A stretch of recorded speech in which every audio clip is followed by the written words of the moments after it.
тест периодот на системот Безбеден град повеќе од 15 дена снима прекршоци пред да почне и официјално да се применува. Граѓаните сметаат дека ќе ја зголеми безбедноста во сообраќајот. Безбеден град добро е, тоа е во ред.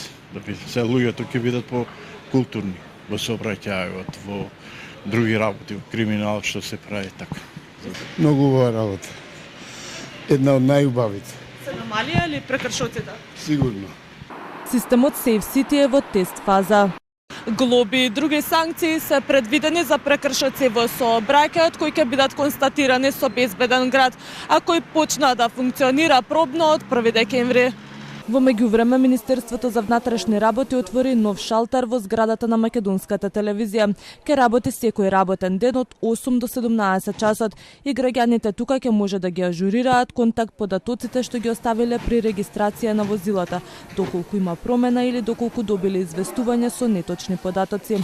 Истата услуга ќе биде достапна и во станиците за технички преглед низ државата. Граѓаните по електронска пошта на мејл адресата bezbedengrad@moj.gov.mk ќе можат да достават писмена забелешка или друг вид на нејасноти, прашања или проблеми поврзани со функционирањето и примената на системот Безбеден град. Камерите веќе ги евидентираат сообраќајните прекршоци, а системот автоматски ги испраќа известувањата по електронска пошта и порака до сопствениците на возилата.